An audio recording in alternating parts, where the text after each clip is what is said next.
Well, welcome to another segment of the Grassy Knoll. It is March 28th, 2007. I got that right on the first try.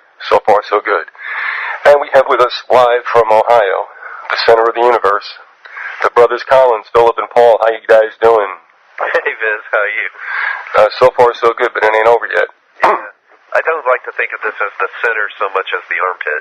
Well, you probably go a little further south, anatomically, and that's what I really think. The belly button. Oh, okay. We're going to get down to main business at hand, but there's something I want to run by you, just to see what you thought about this, because there's always a purpose in these things. Yeah. This comes out of the LA Times, and the lead or the head is "Millions May Miss Digital TV Deadline. The shift from analog to the new format in 2009 might leave many viewers in the dark." Now, I'm thinking, one, as a tool of propaganda, nothing has ever surpassed television. No. Two, what's the story about? Getting people saying, "Oh man, I better get ready to buy," or could it possibly be that in the new if there's a new wave of propaganda coming down the pike, will it leave certain people in the dark, or a lot of people in the dark, and is that where they want us to be? So, what do you got to take it? What do you think of this story, and where are they going with it? Well, I think that the story probably is basically to create a buzz to get people hopping mad to get it, so that the last thing that anybody wants to be in these days where technological progress is moving at such a rapid pace is behind. That's the last place that you want to be. You don't want to be without a cell phone. You don't want to be without GPS in your car. You don't want to be without all these different things that supposedly provide more efficiency in luxury and comfort to your life. Yeah, and if you notice also, like one of the, I guess the buzz about the whole article is that it kind of insinuates that there's going to be scarcity, that it's going to be difficult to acquire this. And that was kind of like the marketing strategy that MTV used when it first took off. They had the whole mantra reiterated over and over again, "I want my MTV." So much so that teenage kids back when MTV first came out were shouting, "I want my MTV," as though they were being deprived of something. And have you ever watched these commercials today that'll be advertising for a particular piece of technology, whatever it might be, whether it be for your computer or for your car, and the guy that doesn't have that particular piece of technology in the commercial is the dopey guy that's just totally lost. He's totally lost, and it's like the Mac and PC commercials, and how they're just going back and forth, and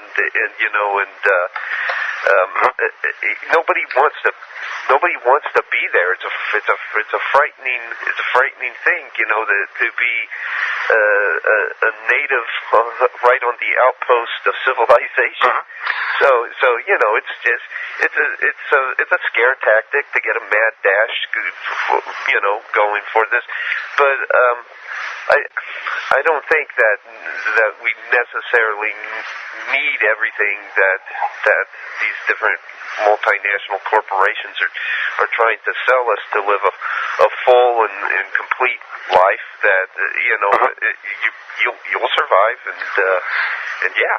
We got a comment from a listener who said, "I remember in 1984, meaning the book, that everyone had a screen and was unable to turn it off. No one will go without HD TV in the future." Personally, I'm telling you, I'm going into a Luddite mode. I chucked my cell phone. That's the end of that. And I'll tell you, this child is not getting a digital TV. No. If by 2009, with the way things are going, worrying about a digital TV is the last thing on your mind. Let me just share an anecdotal kind of thing. We have a friend out here who is basically was a lawn care, very bohemian guy who hadn't had television for about 20 years, and it was for two different reasons. First of all, his kind of neo-hippie lifestyle, dictated that you kind of separate yourself from it and everything and have a very stripped-down existence that communes with nature. And then, second of all, he's lived on a shoestring budget that didn't really allow him to have a TV. And then one day he got a little bit ahead in terms of money. I think that his parents had left him an inheritance and everything, and he just bought himself a little colored Zenith. And he was going to spend the day seeing what it was that he had been missing out on for about 20 years, and we were all both interested to hear about it because what his findings were, because it was an interesting sociological experiment. Yeah, kind of like Rip Van Winkle actually happening. Sure. That Rip Van Winkle effect. And so, he came back and reported back, and we were like, well, how was it? And everything. And he just answered very flat and very terse, just a very flat answer. He was like, after 30 minutes, I was convinced that humanity had lost it. He very much said he's like I'm even thinking about leaving the United States because after the first 30 minutes, it just appears that as a culture, we no longer know who we are. So I mean, like the moral of the story, if there's any to be gained, is that he wasn't missing anything, and it just you don't need these things to survive and to exist, and you're probably a better person if you can stay away from them and everything. So yep, I mean, I would say it speaks volumes about the power of television as a propaganda tool when you realize that the Chinese government wants everybody to have one. Yeah. I mean, you would think that would be decadent Western technology, but not so. Okay, originally, and we've all had problems trying to get together, but this show was built upon the premise of your two-part series, or two-part article, The Deep Politics of God, the CNP, Dominionism, and the Ted Haggard Scandal. When I was reading this, there's a lot of things that struck me, but there's a place for that, fine. But why don't you tell us, start us off with the premise of the article, and the personages involved by all means. Okay. Well, as you know, we kind of thrive on scholarship because this is a kind of field when you go into conspiracy, into deep politics, into covert politics, parapolitics, whatever you want to call it, and all. It's a field that's always kind of fought for legitimacy. So we always try to bring it to that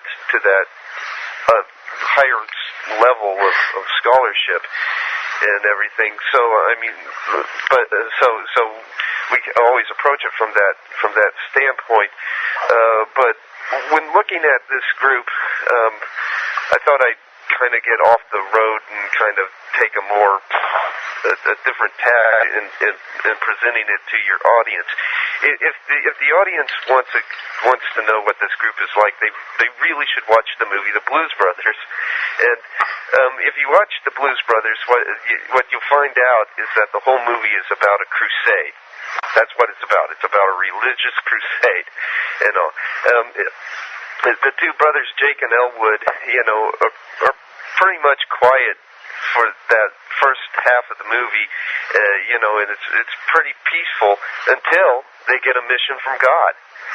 Then all of a sudden, when they get a mission from God, now I'm pretty sure you've watched the movie, haven't you, Viz? More times than I want to admit.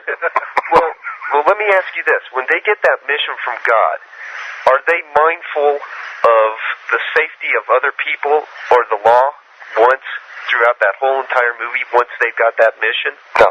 Hell no. They're willing to drive through a mall, mini mall, chased by police, with people dodging and on. The only thing that comes out of their mouth is, "This mall has everything." Yeah, they're willing to wreck countless police cars, countless civilian cars. And every time that some obstacle arises, all that Dan Aykroyd says is the traditional dictum that they've been presented with. Don't worry, we're on a mission from God. I mean, they're even willing to run down Nazis, and that retribution is coming from those folks and everything. This is the same kind of case that we have with the CMP because of because of this dominionist idea that's bounced around in that group that basically preaches that Jesus is unwilling or unable to come back to earth until the church stages what amounts to little more than a political coup, and that basically we're no longer watching. Jesus said, "Watch." That's what he said in Matthew 24. Watch. In Mark, when he describes the end of days, he says, "Watch, because I come at a time that you don't know." Yeah. The dominionist is basically an individual who is no longer content to watch. The dominionist wants to take the mission into his own hands and basically make his kingdom come. And that's the sort of ideas that are bounced around within the Council for National Policy. That's the sort of religious thinking that's promoted by these individuals, and it works to the benefit of the power elite because it basically pushes their initiatives for globalization. It pushes their initiatives for militaristic campaigns abroad. It basically mobilizes well-meaning Christians to support elite initiatives. All right, I got a two-part question for you. One, do you believe that Bush is evangelical? Well, I believe that he puts on that he is. Oh, yeah. I think it's one of those really hard things. I think that he might be deluded enough to believe that he is a Christian of some sort, and I also think, though, that he also recognizes how expedient it is to agree with all that they espouse publicly, and so it's a mixture of both political expediency and then his own deluded sense of himself being some kind of a Christian, so to speak. What I want to do is I've got a transcript from a Good Morning America show because I couldn't believe my ears with what he was saying when he was interviewed by Charlie Gibson. If you really think back, he does not speak on his feet at all about Scripture. And whenever they talk about his Christianity, it's usually somebody writing about it. You know what I mean? Yeah. And it's not him espousing it. So what happened on Good Morning America is that Gibson asked him these questions, and what he's basically talking about is the universal God. I'll send you that excerpt with the time of its airing. And anybody who reads this has got to understand. Anybody who's an evangelical has got an understanding about Scripture knows that this can't be. I mean, that this is ascriptural. I mean, it's anathema. So I want to send you that excerpt so you can take a look at what happens when he actually was, standing on his feet trying to talk about Scripture. Well, another thing too, I want to ask you, and then please go back. I can't understand one, how Christians, the supposed non-denominationals or whatever, can buy into dominionism when, to me, it's scripturally just unsound. Right. And if you agree, when I'm trying to I'm engaging Christians in conversations they're not really happy about, but I'm saying, the only thing you know about what's going on is what you get through TV, radio, through electronic broadcast newspapers. And, my feeling on this, and I've said it before, it's the airwaves, and who's the prince of the air? Mm-hmm. Right. Quite possibly a tool of the false prophet. So anyway, are you astounded, or at least surprised to some degree, that Christians are buying into the dominionism thing? No, to tell you the truth, most Christians nowadays, or at least most contemporary Christians, hardly even crack the Bible. And all you have to do is sell them specific catchwords that will automatically win their vote. You say words like conservative, you say words like traditional, pro-life. And all these words, of course, are associated with Republicans. And of course, the GOP has been pretty much just part of this Hegelian dialectic. It's just one crime syndicate that wars with another crime syndicate known as the Democratic Party. And plus, on top of that, a lot of the Republican administration has been co-opted by neoconservatives. And neoconservatives are basically, first off, they're neo-Trotskyists, they're neo-Jacobins, and they're also neo-Gnostics. The neo-Gnostics basically seek to do what's known as emanetize the eschaton. That is, they wish to manifest the eschaton, heaven, here within the ontological plane of the physical universe. They wish to create an earthly heaven.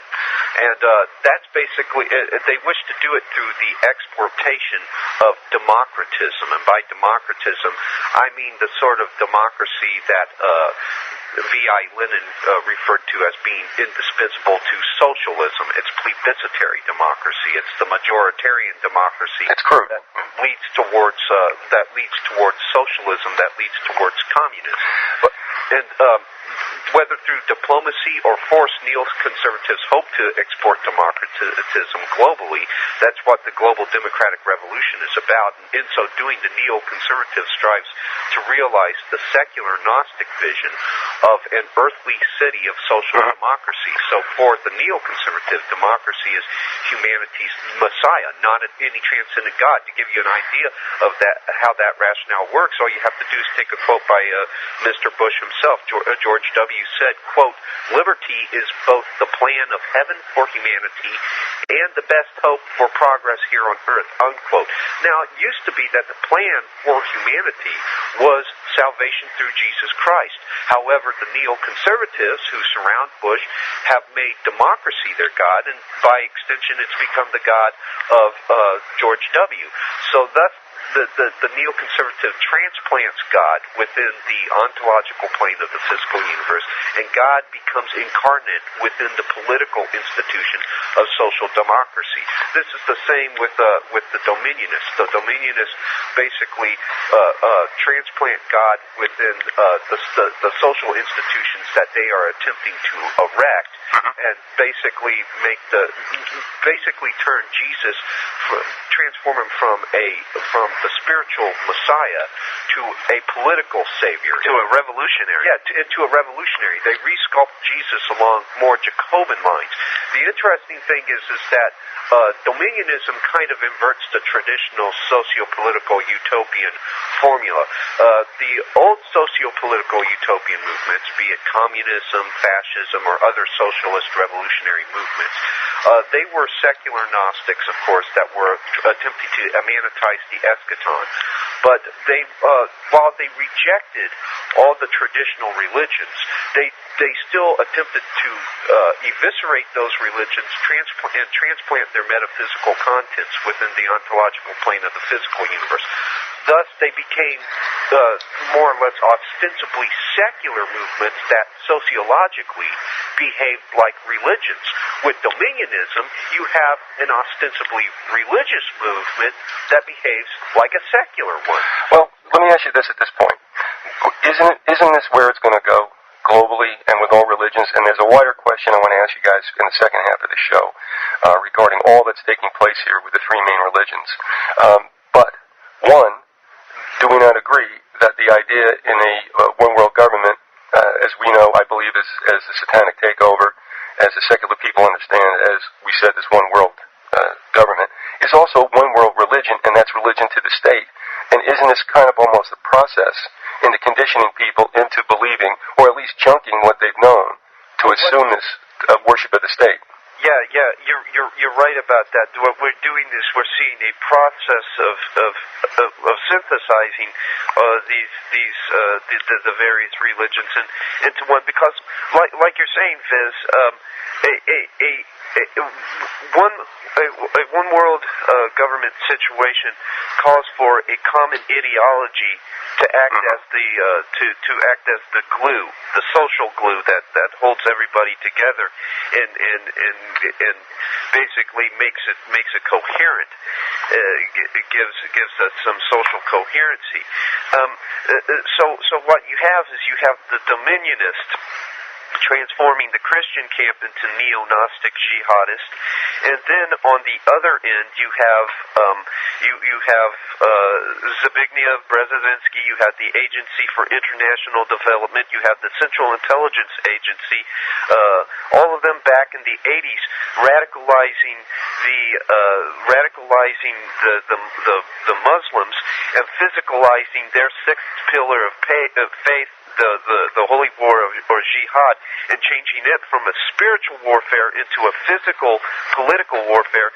And so you have the Muslim side being changed into neo-Gnostic jihadists, and so you have the Christian neo-Gnostic jihadists and the Muslim neo-Gnostic jihadists sparring off against one another and fighting one another in this Hegelian dialectic. Yes, and if anybody recalls the letters between Giuseppe Mazzini and Pike, the whole idea, Albert Pike, the whole idea was to destroy the monotheistic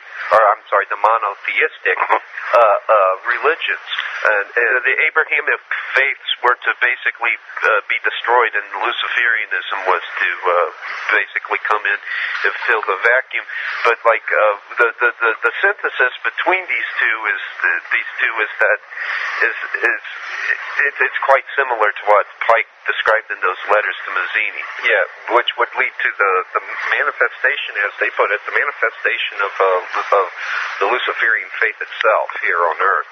To give people an idea of how just the neo-Gnostic character of Dominionism, how it works.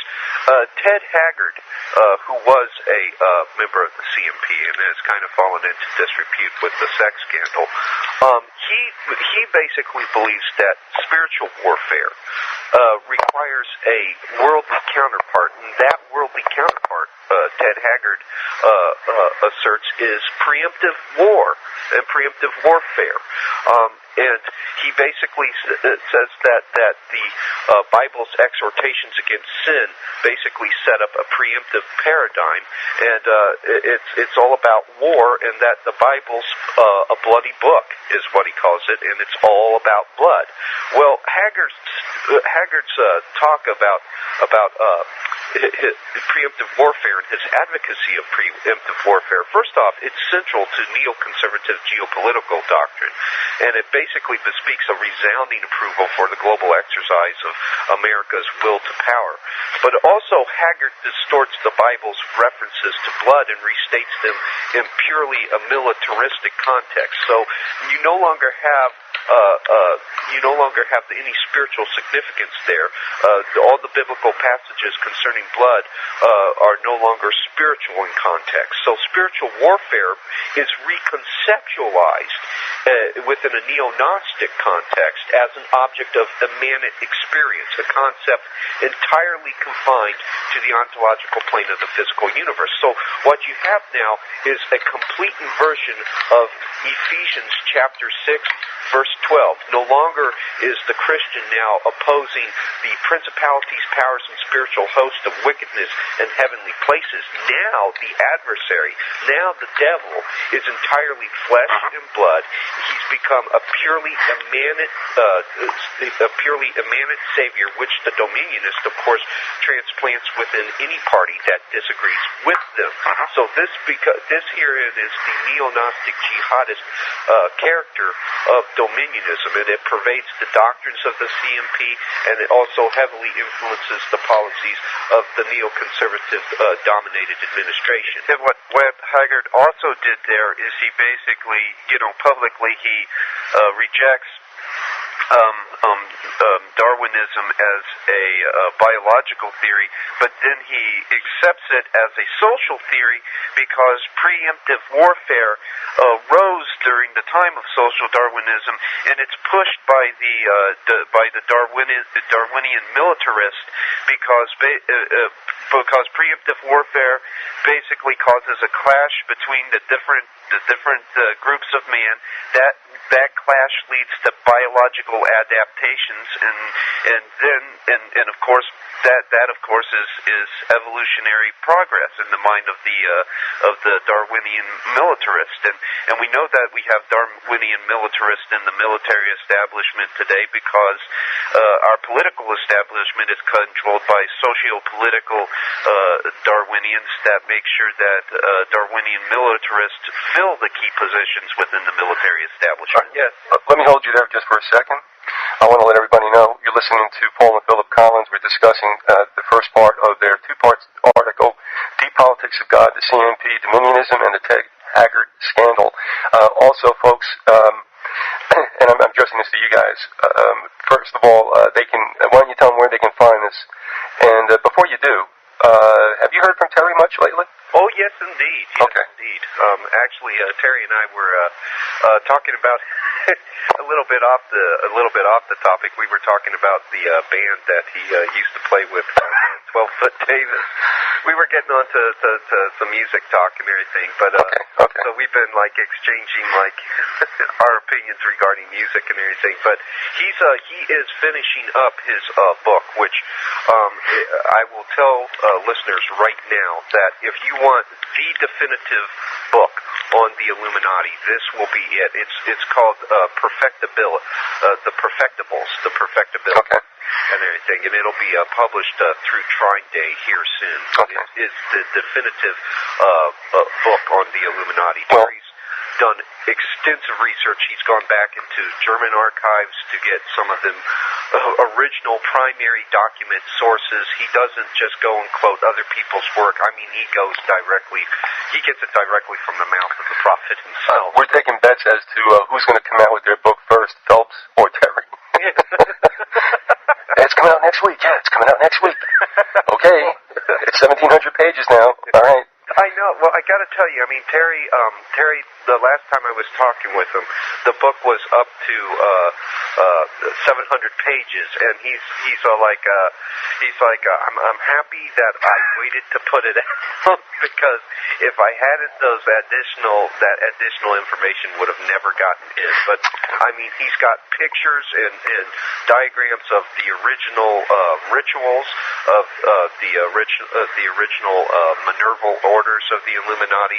It's just everything. It's just going to be just an astonishing book. Imagine the Abbarul, John Robis, and Anthony Sutton all combined together on steroids, and that's what you're going to have. Yeah. Oh, you scared a lot of people away with that one. but you, and it's gracious of you to plug that for him too. I appreciate that. You know, he does. But also, it's his website on which people can read just about everything that you put out. Is that correct? Sure. It's of course conspiracyarchive.com. Mm-hmm. If people want to get to our particular section of that website, it's www.conspiracyarchive.com/Collins with a capital C /commentary with a capital C /Collins with a capital C .php, and you want to make sure that you get those uppercase, or you'll wind up in Neverland, reading something about what killed Anna Nicole Smith or something. Also, they can. You're under. It's commentary is the link on the left-hand side of this homepage, isn't it? Right. Yeah. Okay. Just click the commentary link. Right. It'll take you to a list of commentators. We're listed right there. Click us, and you'll go to our articles. This particular article is also appearing in 12 installments at our column at Tom Horn's Raiders News Network. We have a column there entitled "The Glass Darkly," and they can find that down the left-hand corner. Yeah, it's www.raidersnewsnetwork.com, and you can just find it down the left-hand corner of the homepage, and they've got the pictures of us right there, so you can click those and everything, which it might be confusing because we're twins. So okay. We have two other things. One is a wisecrack from me, and we have something from a listener, which will get us back into part two of this discussion. First of all, I think probably you will have enshrined yourselves right up there with Dave Emery. Just as Emery can't get through a show without saying Al Taqwa or you guys never miss with emanatizing, eschaton, or ontological. Never. I'm going to play everything back you ever did.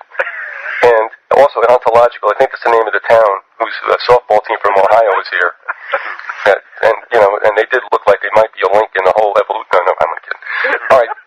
The second thing here is, and I don't know if you want to go into this order, but a listener said, I believe this is directed to Rick Warren, or about Rick Warren. He said, is he a deceived Christian, or is he more of an NWO Luciferian? Which you could be both, but do you want to address that at all? Okay, that's addressed actually in the article in the second part. The second part, okay. Yeah. In the second part of the article, we go into the fact that the 2004 election was a complete upset, and it was just a complete shambles for the Democratic Party. And shortly after the election, Bill Clinton went around and basically was speaking in different Democratic meetings and whatnot, basically about the fact that what had lost it for the Democrats, aside from probably a little bit of vote fraud, but what had also lost it for them was the fact that they had not been receptive to this sizable part of the population known as the evangelicals and the Christian vote. They didn't know how to reach Christians. And so Clinton said basically we have to learn to start to reach out to these people, which translates to we have to learn to speak their language to basically get them in our hip pocket. When we go to win these elections. Okay, well, Barack Obama has basically listened and taken that advice and taken that prescription seriously. And so we see the presidential hopeful Barack Obama working with Rick Warren. And Rick Warren is a Dominionist. Rick Warren has what he calls the Global Peace Plan. And the Global Peace Plan is basically his plan to amass a volunteer army of 1 billion foot soldiers, and he refers to it as part of a second Reformation, and the Reformation was more so a political movement than it was a religious movement. I know that there were real sincere Christians in the movement, but I mean the whole thing ended up being used by the occult underground at the time to basically weaken the political power of their traditional enemy, the Catholic Church, who had basically suppressed the Cathars and the Albigensians and the Knights Templar, and so Obama basically realizes that it's good to have a few Dominionists in your pocket if you want to seize the country's sizable Christian vote. And the two of them basically forged a tie based on AIDS awareness and prevention. Obama went to this 2-day AIDS summit that was held at Warren's Saddleback Church. But I'll tell you right out, Barack Obama probably really isn't all that too worried about AIDS. What he's trying to do is he's trying to get himself a few Dominionists in his camp and all to basically start to amass Christian supporters and start to win that Christian vote, and all pure and simple, and by getting involved, by getting involved with Barack Obama, Christians will be soiling themselves once more, just like they did with Bush, because Obama has a few skeletons in his closet. There was this guy named Antoine Resco that he did some business with, bought some land from this guy, and this guy is in trouble now for fraud and all these different crimes, and Antoine Resco also, curiously enough, had been a contributor to the Bush campaign. And when Obama had bought land from this guy, and some of his interns were actually involved with Resco. So I mean, like, we're looking at soil. These Christians that get behind this man will be soiling themselves again, because they'll be involved with somebody that's probably involved in the practice of deep politics. And deep politics, as we explain in the article, was a term that was created by Peter Dale Scott to basically describe the web of criminal activity that makes up the everyday business of the power elite in their deep political system. When the deep political system is basically those factions of the government that have prostituted themselves out to the power elite. Well, what about this? I mean, in light of, and this is starting to hit me harder, and I think it's pretty simple, and it's powerful. I mean, I don't think I've misconstrued what it says in Scripture, but in light of the remarks that Christ made toward government, in light of what Satan says about how he has dominion over the kingdoms, which I think you could translate to nations now, okay? It's like, and of course when Christ says, render unto Caesar what is Caesar, when he says to Peter, don't you understand, this is not my world, if it were, my Father would send legions of angels. Why don't, and maybe we disagree on this, I don't know, but I can't understand why evangelicals aren't listening, they're not, they're hearing the word, they're not listening. I got to say, guys, I look around now and government is corrupt, and it's always been corrupt because it's been in Satan's hands. And, I can't, all these Christians getting involved in this stuff is not what I think, the Lord wanted. What do you think? Well, I think that this is a balancing act. And like everything in life is a balancing act. You can have too much or too little of something. And we can't disengage. We can't disengage because ours is a representative government. It's a republic where that basically calls for the participation of the people in how basically they get a say in how things are governed. And if we disengage, we have no right whatsoever to complain about what it is that we get in the end. But all the answers, all the solutions have historically risen from the grassroots. It hasn't risen. It hasn't. The answers haven't emanated from being involved in groups that have long-time Washington insiders, people that basically have lifetime political careers and have basically become ensconced and entrenched in the establishment. So I mean, the first church was able to effect a change in the Roman Empire from the grassroots level and from never leaving that the grassroots plane. And they didn't try to topple the Roman oligarchy and bring an end to that particular tyranny by trying to put one of their own in the Senate. They didn't do that. No, but in everything. But my point would be is that they had, as far as I understand, any impact that the Christians had on the government of Rome was that they finally had to bring an end to this slaughter of them. It wasn't so much, I believe, that Christians were getting involved in the political process. I think they remained outside that.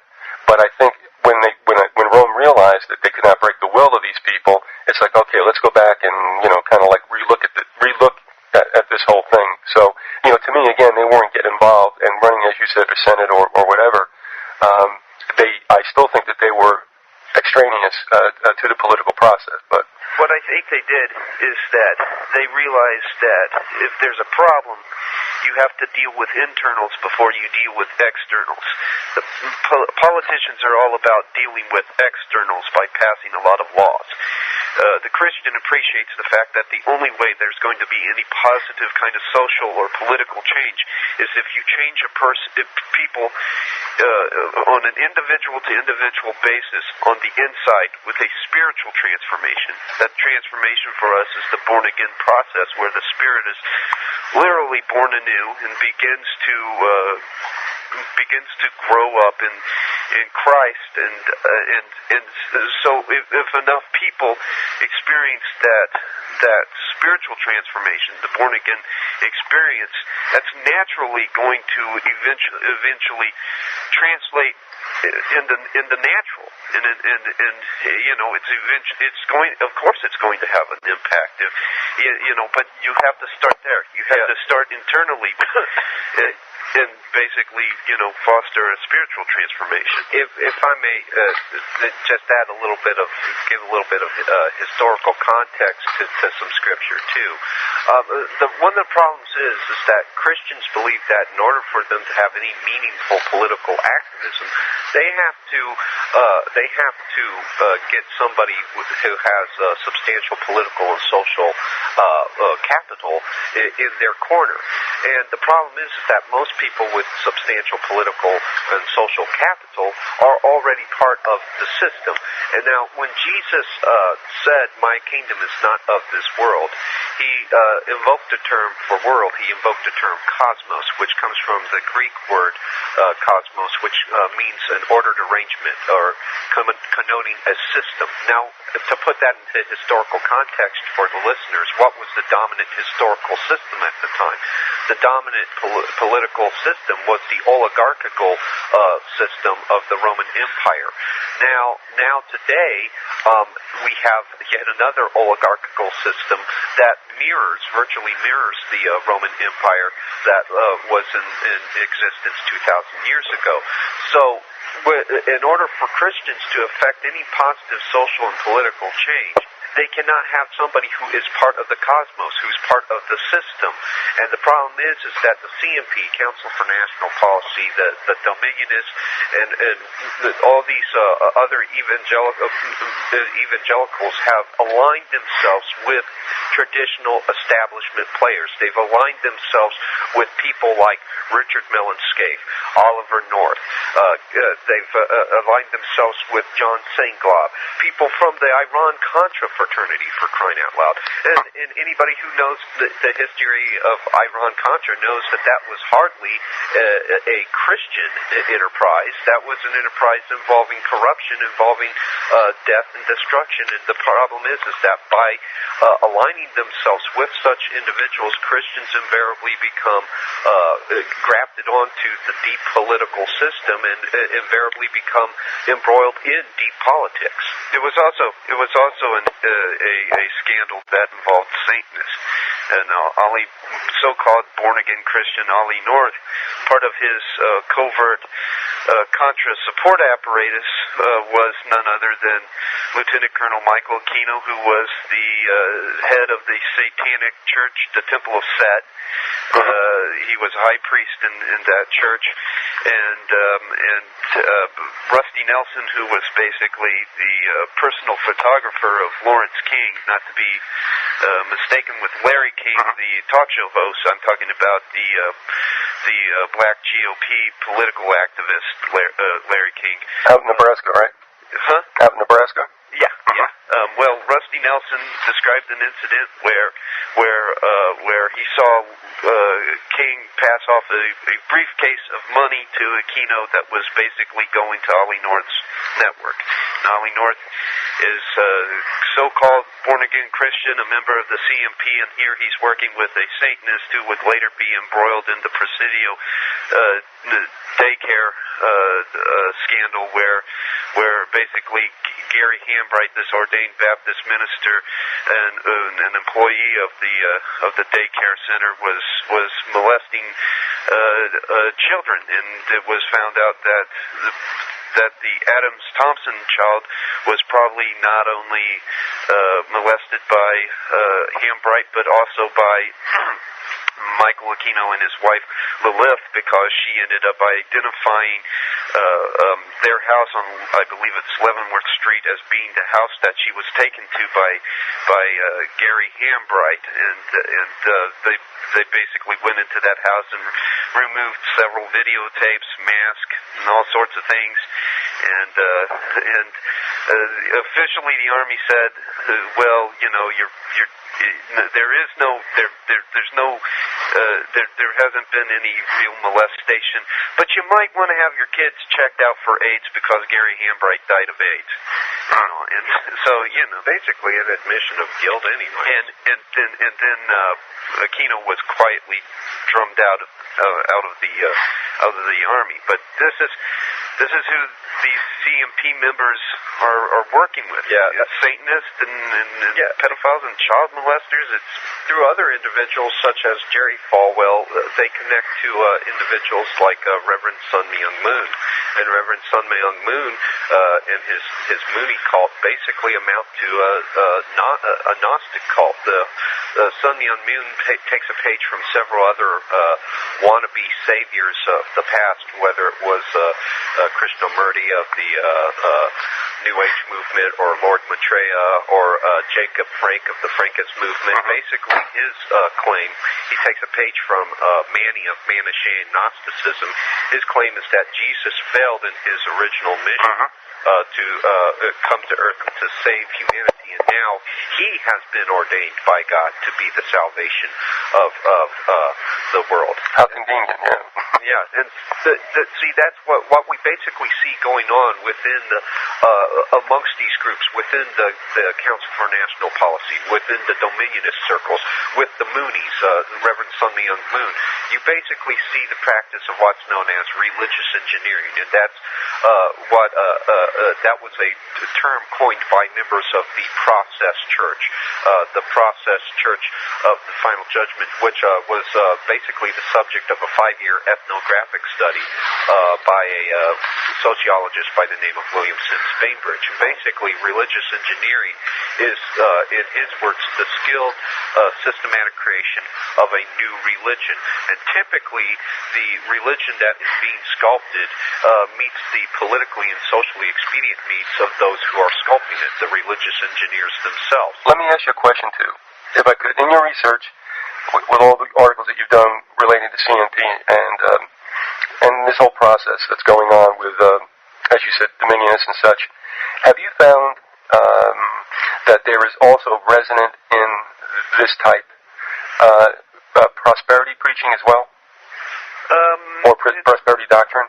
Depends on what your definition of prosperity is. I do see there to be some legitimate teaching of prosperity in the Bible if you understand prosperity as being that God is Jehovah Jireh. He's supposed to be the provider of all your needs, and so therefore you should have enough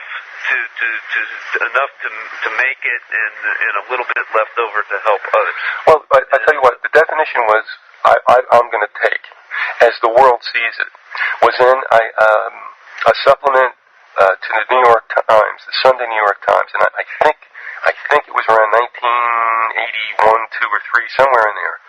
What I found interesting was the way the reporter saw it. It's that, and I have to agree with this, and it's a capsule definition. It's that one's material wealth is directly related to one's spiritual obedience and morality. And in that article, I remember Falwell said that he had made a mistake to go into this foray into politics and realize that his commission was a preacher.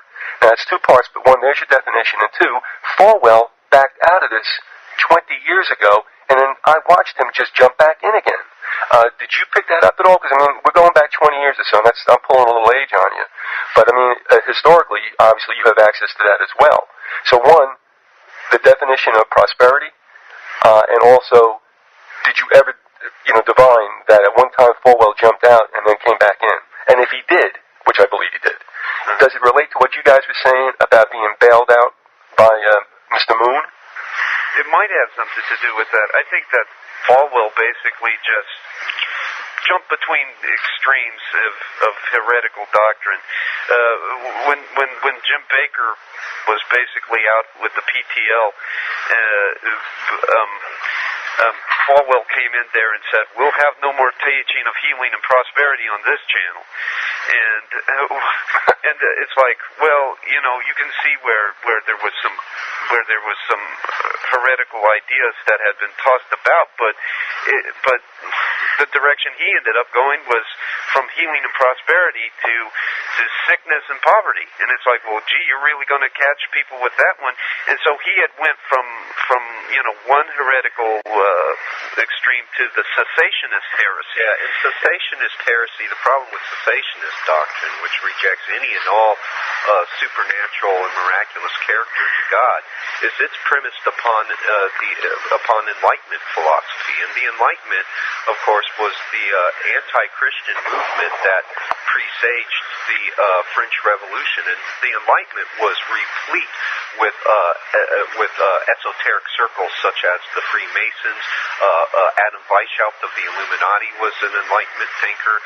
Of course, Voltaire, Diderot, Diderot's encyclopedia, which is considered the Bible of the Enlightenment, had adorning its pages a picture of Lucifer, along with several Masonic symbols, and basically the Enlightenment venerated Lucifer as the symbol for man's cognitive powers, acting as the chief facilitators for his own salvation.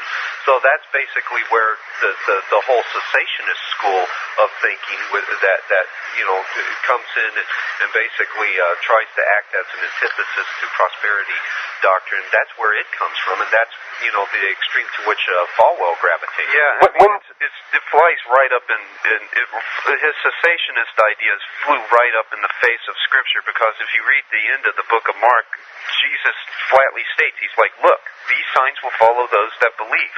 And the idea that somehow was supposed to end, that manifestation of the Spirit was supposed to end at any given point, you can't find any support for that in the Scriptures, and you end up putting a rationalist spin on God, and God becomes an absentee landlord, and that actually plays to the favor of the Dominionists, because they say, well, God's an absentee landlord that's not willing to make this happen, boys. We have to get out there and make the kingdom happen for ourselves. And so they end up using what they have. They don't have miracles, they don't have signs and wonders, but they have secular power, and they have a secular political system. And prosperity, the idea that God wants every person to have a mansion with a Lamborghini, when it's taken to that extreme, that's a heresy, but also cessationism is an extreme heresy, and that's all Falwell did, was just oscillate between two extremes. What time period did his university allegedly falter? It went around, I know that back in the 80s, I believe they had that Liberty. Is that what's called Liberty? Liberty University. Yep. They had a serious money problem. They just had a serious drain on their cash, and that was right around the time that he went to Moon, and Moon bailed him out, and so needless to say, he was beholding to Moon from that point forward. I also think I think that's when he got seriously compromised. I also think though that right around the time with the moral majority, when he started that up, and the fact that he was that individuals like Edwin Meese and a lot of contragators were getting involved in that. I think that also contributed to the compromising of Falwell. I was down there in I guess it was '85. I was coaching at Castleton State, and we played Liberty, and I know that he might have overstretched in trying to get Liberty, which was called something else before it was Liberty University. It might have been Liberty Baptist or something like that. But he wanted badly to be a Division I program across the board in all sports, and that can sometimes be a pricey thing, especially if you want the full complement of scholarships that Division I status allows you. Yeah. I didn't, at that time, I dialogued a little bit with Al Worthington, who's a former major leaguer. In fact, he pitched a long time for Cincinnati out your way. And they were really great guys, and nothing was indicated that there was a problem, not that we were going to talk about finances. But it didn't look, I mean, we were around there a couple of days, and, and it looked like a pretty decent operation. But I'm just wondering if, with his being bailed out, whether he had to make a deal and say, okay, now he comes back out to do this, to get back into the political thing and to back to Dominionists and such. Just, I'm just wondering if that was, the timing of it, where, That's certainly a possibility. I know that when somebody bails you out, you're not going to say a discouraging word about them, and so he's definitely not going to come forward and criticize Moon, so if he's not going to criticize Moon, he's not going to criticize the Dominionists, because Moon is wrapped up with the other Dominionists, like CMP member Gary Bauer, like CMP members Beverly and Tim LaHaye. So, you're not going to attack Moon or any of his allies, and most of his allies are in the Dominionist camp. So, I mean, it pretty much stifled, Falwell at that point. I was surprised to find that Shapley's in that camp as well, at least as a CNP member. Yeah. Well, we were surprised to find lots of different names. McIlvaney, which I have on good authority now from another radio talk show host who knows McIlvaney really well. This guy tells me that Donald McIlvaney has basically spent the last few years distancing himself from the CMP, but he's still on their rolls. We were surprised about that, because I find his work over Russian deception and over precious metals analysis to be quite sound. And when we began exploration into precious metals several years ago, his ICA was the first place that we went to. Also, a few other names: Stanley Monteith, whose work Brotherhood of Darkness seems to be pretty solid, and then Joel Skousen. I think that he and his son Andrew have really good geopolitical analysis in their newsletter. Again, though, I mean, basically not every CMP member is going to be, not every CMP member is going to be a Dominionist. Not every CMP member is going to be supporting CMP initiatives. The point is, though, is that it goes back to the dilemma that you raised earlier, Viz, and that is that when Christians are seeking political and social capital, and they think they have to associate themselves with other individuals who already have those things, they invariably embroil themselves within the deep political system, which is inherently corrupt, which is inherently conspiratorial, and as a result, many of them get compromised, or many of them find themselves in a situation that is very much irreconcilable with their own Christian beliefs. Let me give an example of how a person gets compromised. Donald McIlvaney has basically said in the past that the Christic Institute's investigation of Iran-Contra was nothing more than basically looking at a mythical conspiracy that did not exist, and that the whole thing was about purging conservative elements from the National Security Council. Well, I will agree with him that the whole thing was used to purge conservative elements from the National Security Council, but Iran-Contra was by no means a myth. It was by no means a fiction. Right. Those guys did pull this criminal enterprise off.